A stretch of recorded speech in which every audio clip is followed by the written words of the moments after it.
Well, big welcome to Tom Curren, who is with us in Australia, down under. What's the meat pie total up to at the moment, Tom? How many have you had since you've been here? Oh dear. Well, about one per day, maybe sometimes two. Have you got a favourite combination sauce, or is it just straight meat pie? I try them all, really. I like the curry pie. It's good, and I don't know. Yeah. Well, going a long way back to your early childhood, you grew up in Santa Barbara. I think your mum ran a bikini shop. Your dad was shaping and diving for abalone. Were they good times, the early days in Santa Barbara? Yeah, it was a nice place to grow up. It's like a small town, coastal town, and we lived in a little house there by the train track, and could walk down the train track to the beach. And I would go to the beach every day, you know. Pretty, laid back kind of place. Classic beach lifestyle. And, I mean, your dad was obviously a North Shore pioneer, and he was something of a surfing legend already by then. Was there a sense that, you were around someone important, or that your dad was a figure in the surfing world at that stage when you were young? Yes, I did have a sense that he was, surfing great in Hawaii, and they had some photos and a photo album, and I used to look through those photos, and, to me it was the description of surfing is what I was looking at in the photo albums, and my dad and his friends, most of those photos were at Waimea Bay, so it was cool.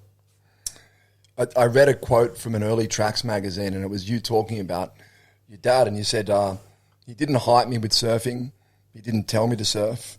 I went down to the beach with my sister and took it up. So it was kind of very much, is that how it sort of transpired? Yes, they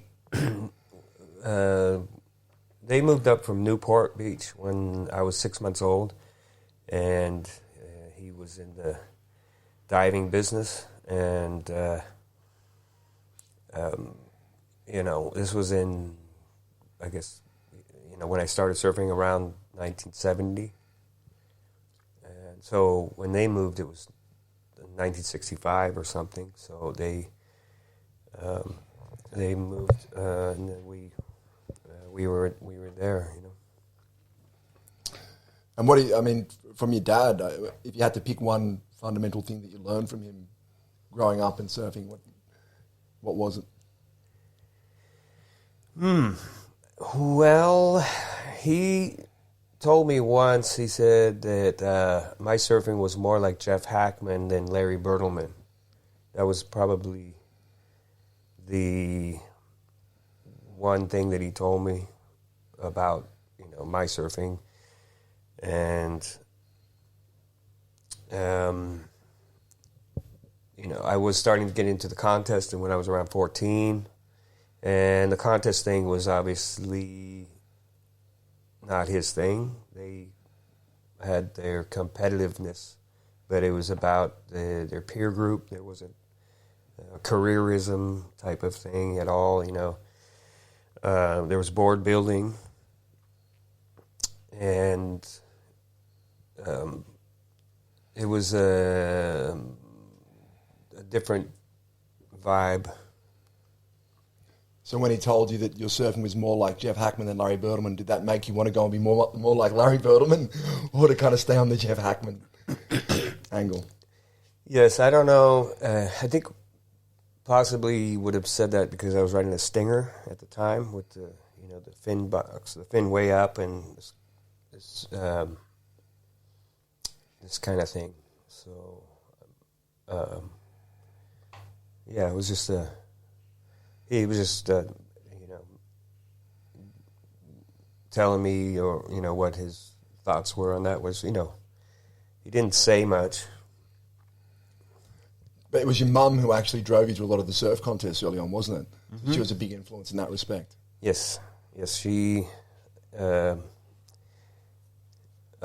me to the surf contest, and we used to have heats, and she would be in the car, and she would hit the horn of the car, as a practice heat, So, yeah, it was good.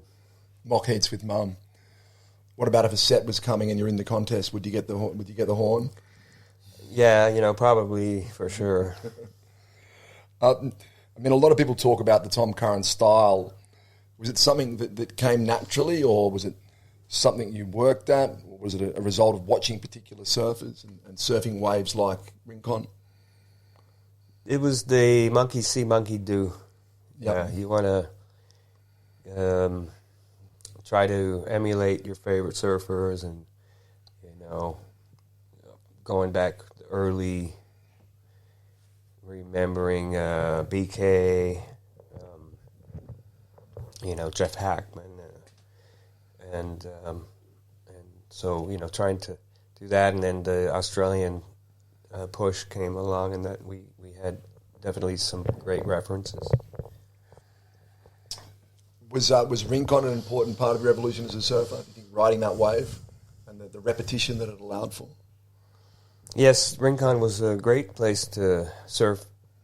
It was, that you had time to, to kind of set up a turn, or if you do a turn and it's not a good one, you can do the next turn and try to improve on it. So that was good, a long wave like that. And it's a bit crowded, though, even back then. And what about the connection with Al Merrick and Channel Islands? When did that sort of begin? So I had my first board was in 1977 from Al, and it was a board that I actually had good success with in the contests already. So that was kind of like the pivotal point for me to, find out that I could do well in the little contest there. And definitely the boards were a big part of it. So you would have been about 13 or 14 at that age. So I guess from all throughout your adolescence, you were refining surfboards with Al that suited your style. That was a big part of your evolution as a surfer. Yeah, the other thing that happened was Sean Thompson moved into Santa Barbara, and he was working with Al, and so we had major benefits from that too, with the twin fin especially. Part of the evolution. And then later on, Peter Townend and Ian Cairns also moved to the States. And on a competitive side of things, they helped establish school surfing in the US. Were they helpful or instrumental at that stage in your adolescent years? They were absolutely helpful. They, were a major factor for us, and we didn't get a lot of pros coming through. They only came through California in the one contest they had was a Caton Pro Team Challenge, and we got to see the elite come to that event. But as far as the Santa Barbara area, we had, of course, really great surfers from there, and kind of like underground rippers, and then in Oxnard we also had really good surfers, and so it was kind of a good spot for for the some kind of a cutting edge environment. There was a lot of good shapers from Santa Barbara area in Oxnard, and the waves obviously helped too. Those quality waves. I think that was actually the first sort of breakout event that you won, wasn't it, the Caitlin Pro? I think you beat Sean Thompson in the Pro-Am. That was quite a significant achievement at the time. But you were encouraged by, I think, by PT not to turn professional too soon. Right. This was the advice that I had, was to finish high school and wait until then. And, I wanted to go on the road and compete, but it was a wise counsel, I think, to sort of hang back and and to try to win a amateur title, and it worked for the better. So you turned pro in 1982. You would have been about 18, I think. Did it feel at the time, I mean, Mark Richards just won 4 world titles on the trot. Did it feel at the time like pro surfing was a legitimate career alternative? It was definitely from, say, 1976, 1977, the establishment of the IPS tour, and the tour was, it was a thing, right? And previous to that, the idea of traveling and surfing, mainly for me at least, had to do with maybe traveling with as a photographer, to try to travel around and surf. And that was something I thought about. But around 1978, it was kind of an ambition of mine to, turn pro one day. And I think by the time you did, I think you had sort of $40,000 worth of backing from Rip Curl and OP, which was actually a record for a rookie pro at the time. So by that stage, there was already a little bit of definitely sponsorship support and following. Right. I was in high school and in typing class, and I was learning how to write a letter, and so I was writing letters to Quicksilver and other companies and saying, the right things that you're supposed to say. The only thing I remember, I got a response from Quicksilver saying that we're not interested at this time. By the way, Quicksilver is spelled Quik. Anyways, so it was you kind of dream about these things as I guess, adolescent or, teenager. And then they came true to an extent. You won your actual debut event at Trestles when you turned pro. That must have been a moment where everything went, okay, this is real now. I'm a legitimate pro surfer. It's really happening. I'm earning prize money. I'm winning contests. But I think you only did 4 contests in that first year.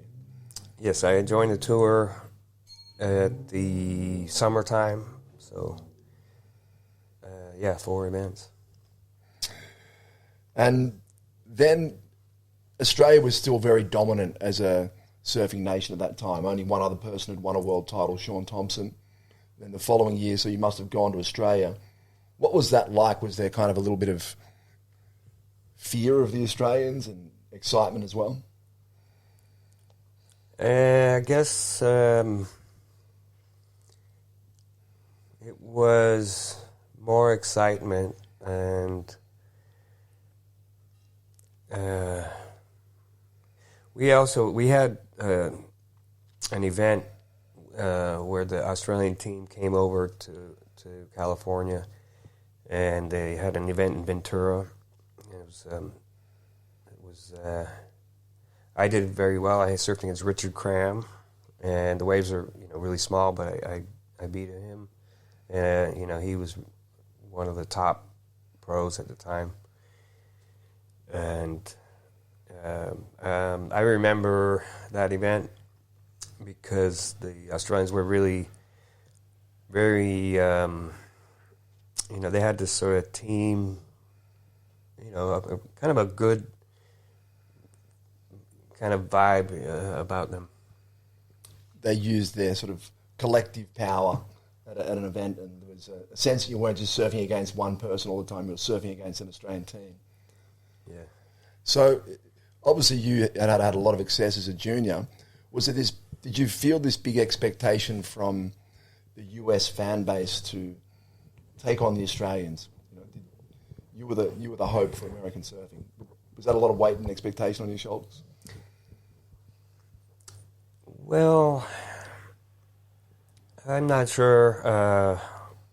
I remember going to Japan, and we stayed with Rabbit, and he was really a mentor for everybody, not just the Australian side. He was mentoring me and everybody else my age that were at the table, and that was great. He's got of course he's got some great stories, but I remember one time he went out of his way to sort of calm down some bad vibes that were happening at one point, and with me and somebody else. And he said at one point he was a peacemaker. So that was really cool. He has his story and all that, but he was very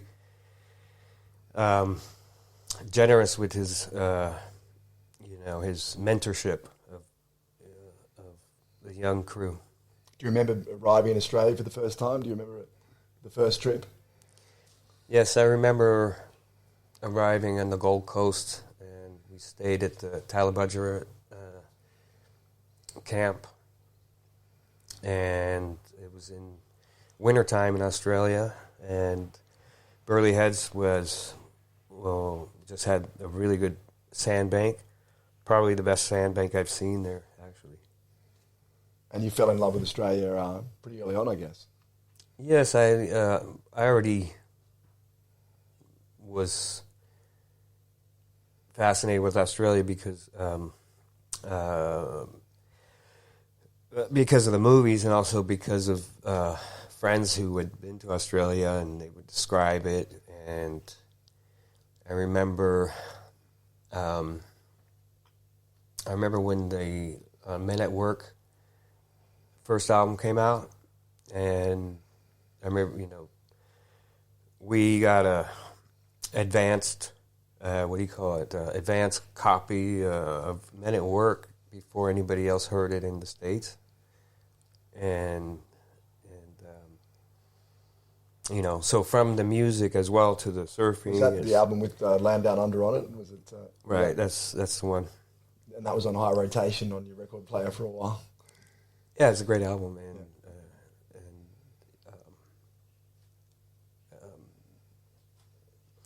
I remember when we stayed at Burley, they had this. They had shows there. I didn't go to any of the shows, but there was one that was like split ends, like major bands playing at that place, and I didn't go to any of them because I was, focusing on the contest. So I didn't really get to experience that early '80s music scene myself, but I just enjoyed the music and the records very much. I think you can do a cover of Don't Be So Reckless by James Rain. I think that's in your repertoire, isn't it, from Australian Crawl? We were trying it yesterday here. Well, I like to do it, but the lyrics are kind of funny. Anyways, the Australian Crawl is really nice. So you had a great relationship with Australia and the music, and you were very well respected here. But competitively, there were obviously a couple of times I was talking to Damien Hardman, and he said he came up against you in Japan in a best of three final, and after you obliterated him in the first of the best of three, he asked his coach, "What should I do?" And his coach said, "Just paddle out and run him over," and that's what he tried to do. Can you remember I mean, you were not, necessarily a chest beating, aggressive sort of guy, but I guess you had to be thick skinned in some of those heats and finals. Yes, it's kind of sounds like it was just mayhem back then, but it wasn't. There were occasional kind of run-ins like that, but I was just thinking about that when you mentioned that. It's kind of a funny story because Greg Day, who was coaching Damien at the time, he would smile at me and wave, but now to think that he was actually telling his guy to run me over, it's kind of funny. Yeah. And I also thought about, nowadays they have the coaching on the WSL, and you see the coaches talking to the athletes before the heat, and you're trying to lip read what they're saying because you can't hear the audio, but you can see there's talking going on. And I wonder, if they would do like that. What sort of just how run intense, them over? How intense the advice is? Yeah, well, in other sports like soccer, you see them, they actually put their hand over their mouth when they talk on the TV because they know that people can lip read. So maybe it'll get to that extent. So. Yes, the coaching is now quite important, and it's part of it. Was there any other sense that you had a coach, through the professional years? Absolutely. Yeah. Yes. Oh, yes. I had great coaching. So who would you refer to as, coaching-wise, who was you? Probably start with my mom, Al Merrick, PT Ian, and Mr. Kito-san from Japan. So that's a long list of coaches. And others. And others, yeah, at various points along the way, different locations. Did you sense that you had been, obviously Australian fans would, they kind of wanted an Australian to win, but they seemed to cheer for you just as hard. Did you sense that you had been embraced by Australian surfing?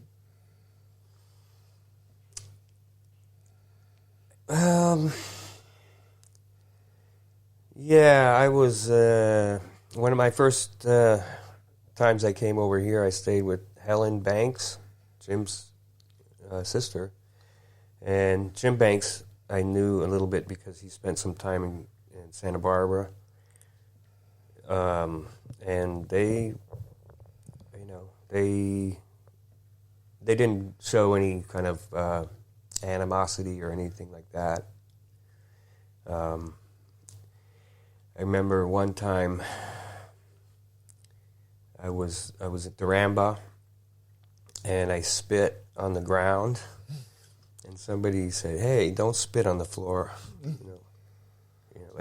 So whoa. Anyways, that was not the etiquette.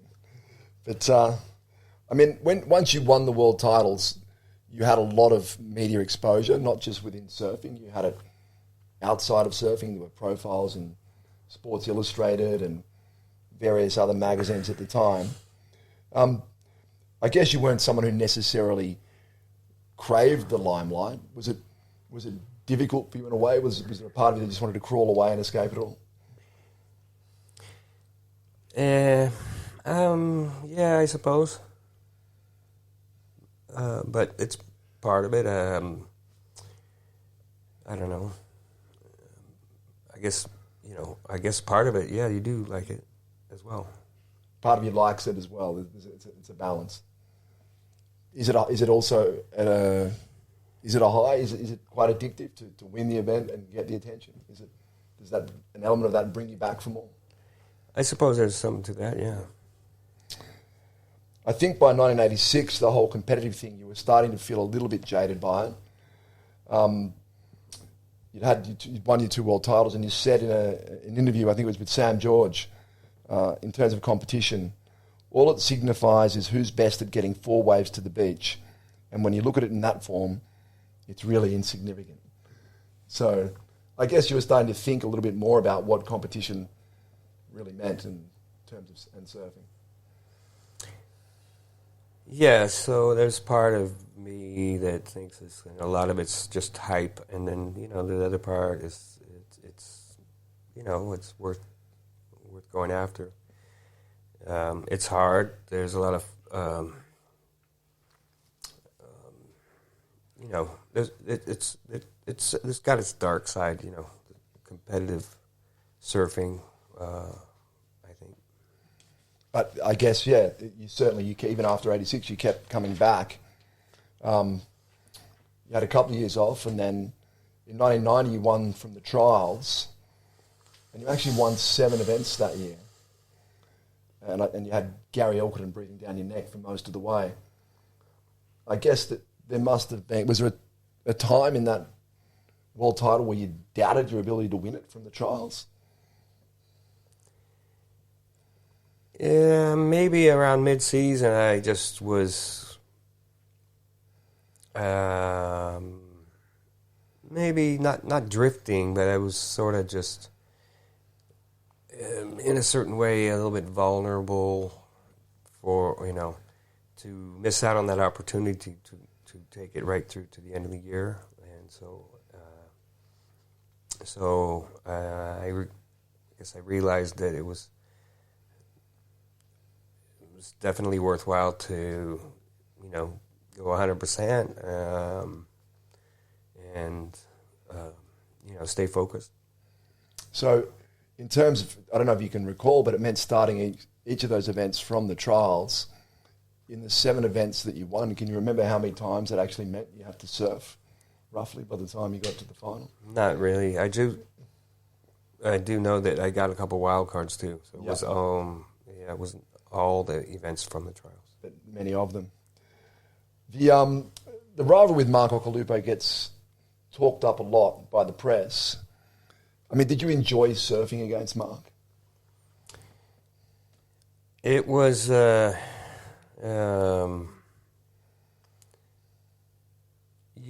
but, it was really heartbreaking, too, because he was on a roll, and, he made everybody suffer. And so yeah, it was good to catch him on occasion. Yeah. Was there? I mean, I'm thinking back to that famous 1986 semi-final at Bells, and the criteria was a little bit different then. But is there a scenario where two surfers are just totally in sync like that, and it pushes you to produce maybe your best surfing, whether free surfing or competition is done in that moment, and I assume that's satisfying when someone pushes you to that point. Yeah, I think that's a good point. The thing about my development is that paid off was the competitive swimming, where you have a physical barrier and you're hitting that wall and you have to keep trying to push past that. And it's and a lot of times that is when you get your best performances, when you kind of push to the limit, and you just had to try to push through, and you're pushing your boards even, and you find out that your board is like a magic board in those moments. Obviously, you got your 3 world titles in that era, but Mark didn't get any. Was there a part of you that was sort of, you wanted to win them, but was there a part of you that was quite happy for him when he won his world title later? Absolutely, yes. Yeah, he deserves all the accolades. And there's, it looks like it's going to be happening again, another clash with Occhi at Bells. He's talking about he's been surfing a lot. He's ordered his channel bottoms. Are you excited about another matchup? I think he's one up on you at the moment. Yeah, no, it's good. I guess it's good. So it's something to look forward to. I guess something to focus on, and goals are good to have. Try to dust off the cobwebs in a way, and I don't know. I don't know. Competing is such a part of who I am, I think.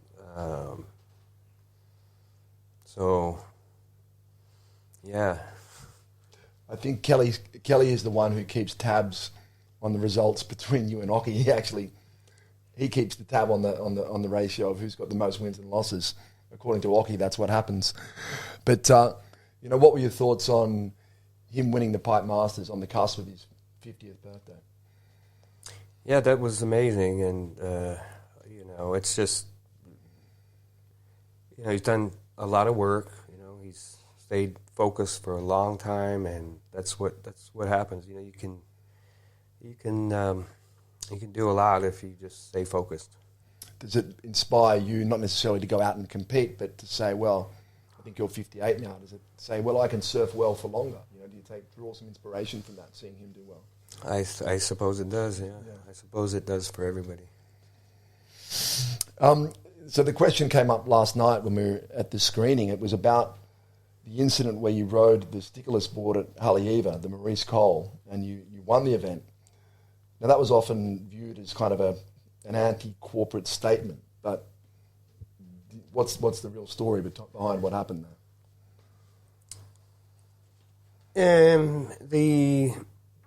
The way I explained it was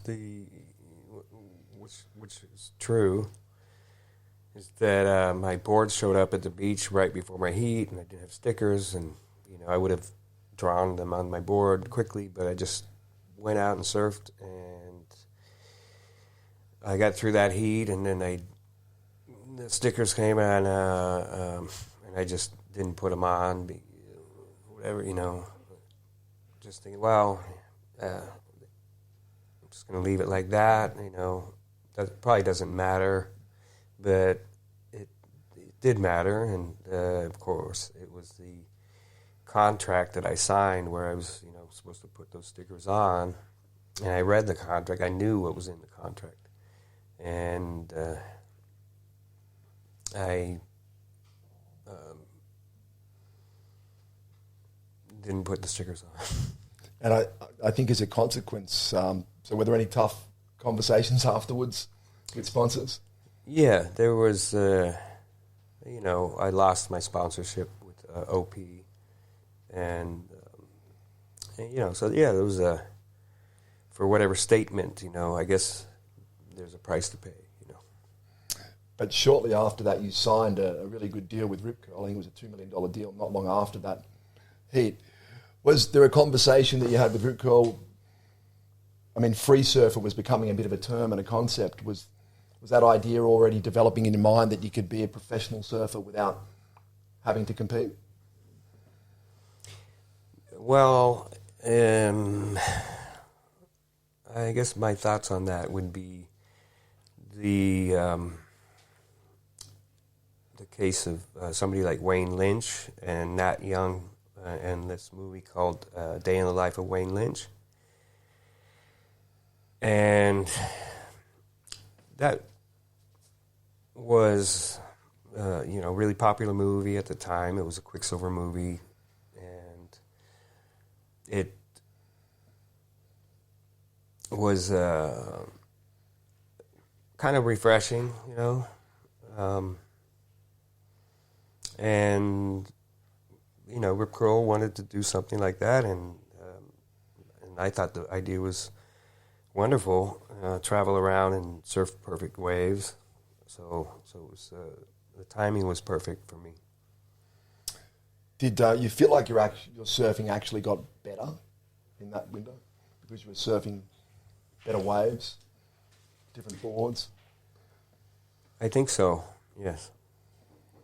And do you have I guess, it felt like you spent pretty much, the next 2 decades just roaming the planet, riding different boards and surfing different waves.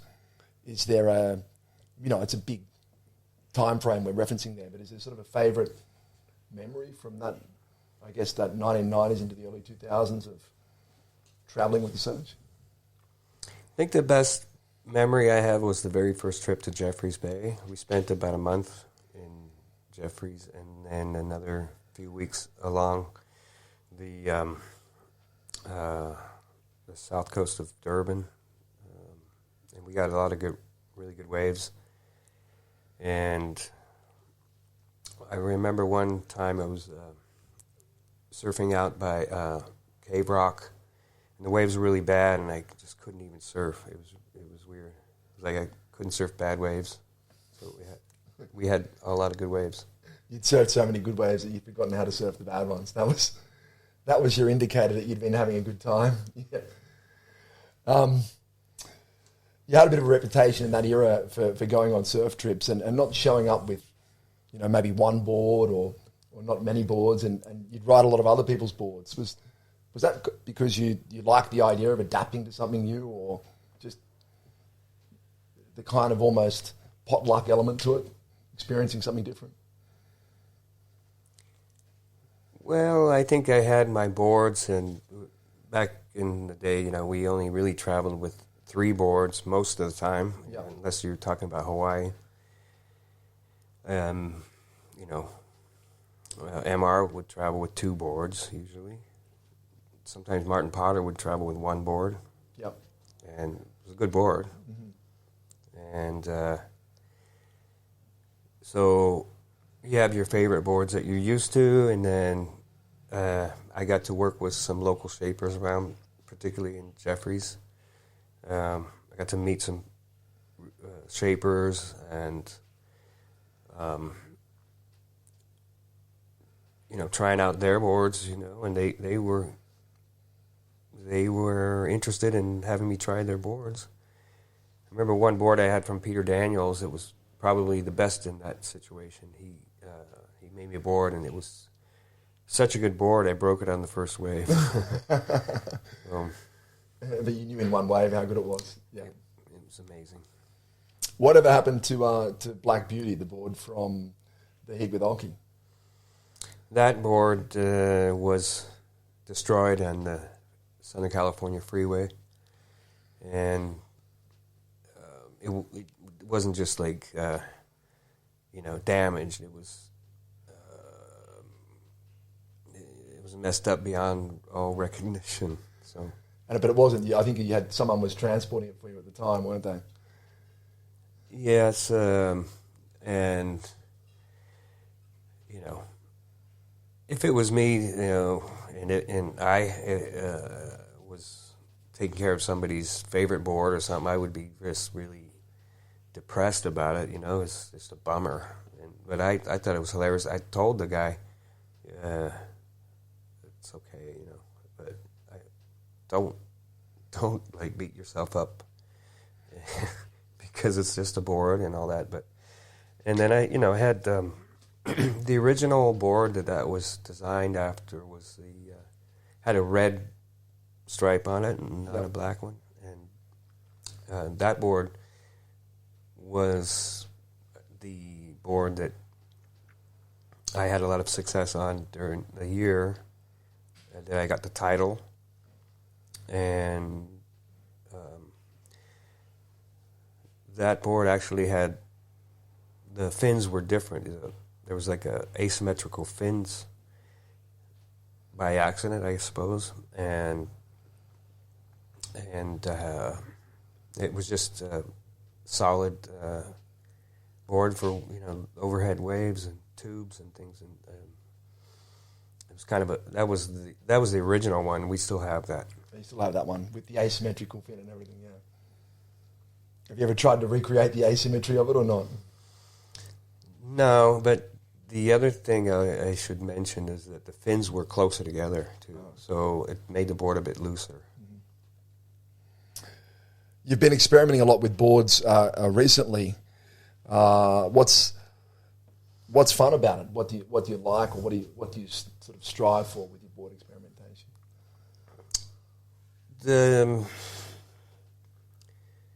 The boards, having something that keeps your interest going, and it's very important. And when you have to have something that keeps you, going, and keep at it, whether the waves are good or bad. And I have some new boards that I've been working on for, I say, probably the last 5 or so years. And I'm pretty happy with them, actually. And do you think if you do come up against Occy in the Rip Curl Heat, you'll ride one of your more experimental type boards? Or do you think you'll default back to something more kind of traditional? Well, that's a good question. I have the option, so. Yep. And I would like to use my new boards, but I have the other ones in case. I don't know if we can see this one on the camera, but do you want to grab this one and have a give us a quick look at it so that we can just talk us through a couple of the elements?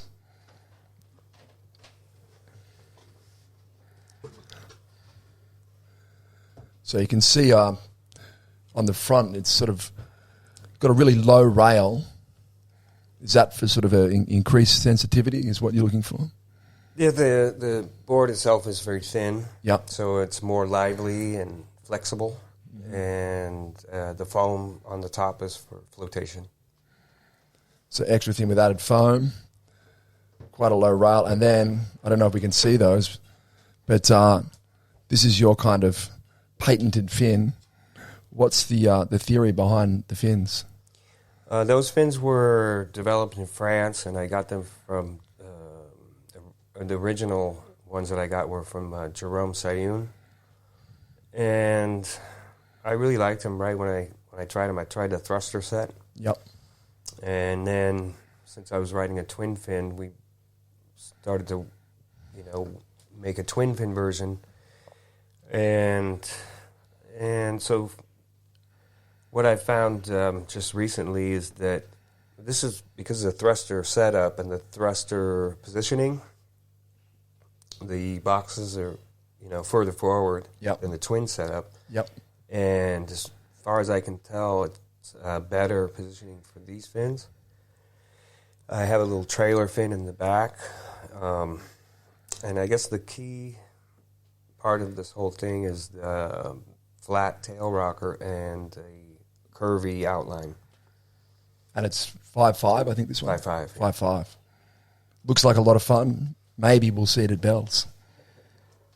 Well, I'm going to definitely be surfing on that because it's fun. It's fun. What about 5.5? What's the maximum height you think you would take it to in terms of swell size? As far as I can tell, the size of the wave it's got a really good range. Yep. It's got from 0 to too big for me. I like the range.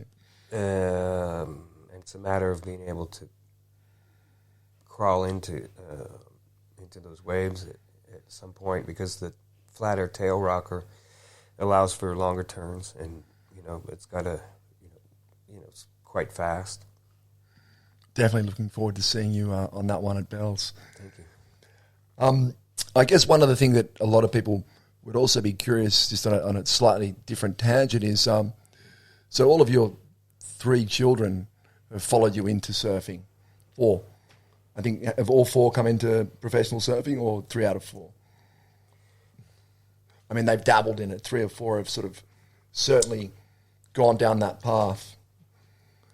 Right. So my daughter has been on tour. She made the CT. And my youngest son, Patrick, he's been having a little bit of success competing as well, but that was a few years back now. Yep. And then Nathan and Francis are, expert, amazing surfers and all that, but they don't compete. And they actually are teaching and coaching. So is that quite a lot of parents have kids who surf. Was that quite an organic process, the way your children just took it up with you? Yes. Sometimes we'd go to the beach and, me and the 4 kids, and people would see us show up at the beach, and they would just go, oh. The currents are here, yeah. Leanne probably took the professional side of it more seriously than anyone. Was there any apprehension on your behalf in that sense, like with someone following, or were you quite positive about it? What were your feelings? I don't know. I think one of the feelings is that, things are different now, than they were when I was doing it.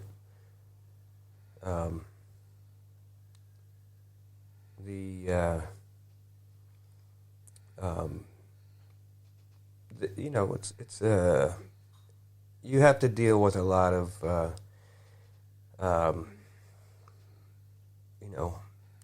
losing heats is never easy, and you got to deal with that, right? Yeah, you got to know how to do that. Yeah, knowing how to lose is probably almost more important than knowing how to win.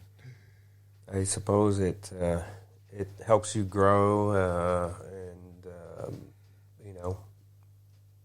try harder the next time and just keep a positive outlook and sort of correct those things that held you back the other times. The other thing we probably should touch upon is your music. Music has always been a passion for you. Were you in a band at high school or not? Or did you just play the drums? I had a drum set, and I went to drum class, and I went to music class, and I was I would have been the one in the back of the class, just kind of, I don't know, I was paying attention, but but I happened to have a really good teacher in high school, and she was kind of like strict, but I noticed that she had her choir group, and she had 2 different choir groups, and every one of them just adored this teacher, like, because she was just an amazing teacher that we had, and she actually had polio, so she was kind of I don't want to say mean, but she was straight talking, and and now to this day I remember all that stuff kind of that she would talk about. So you're kind of grateful for the strict boundaries in hindsight. Yeah, and then in youth group I started to pick up the guitar, and learned a few chords. I had a youth pastor who was really a great mentor, and he loved the Beatles and Simon and Garfunkel, and he knew all this music. And so I liked all that music too.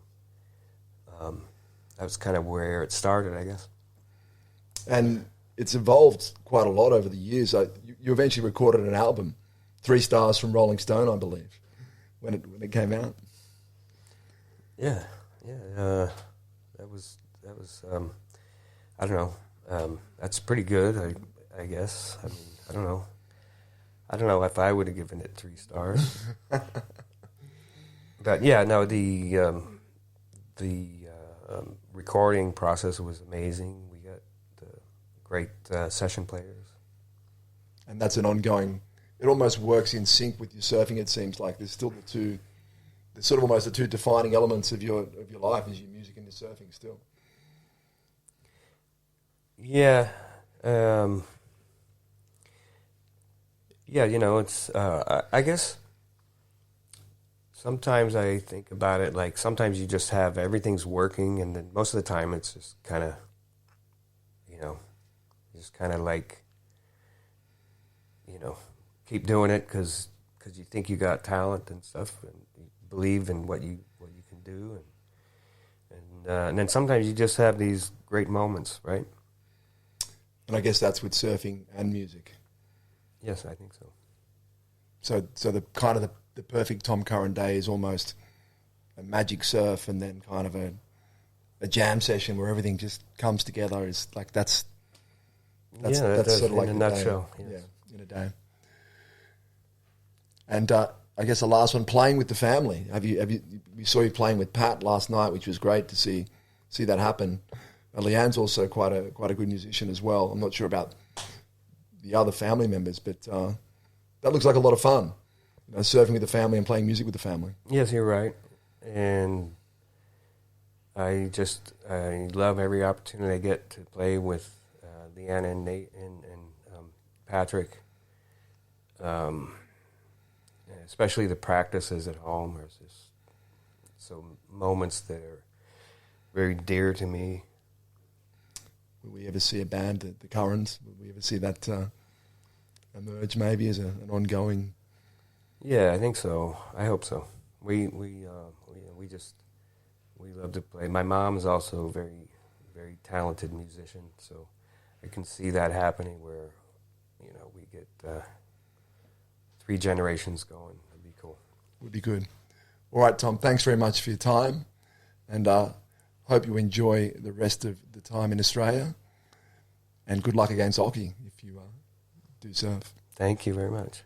Thanks for having me.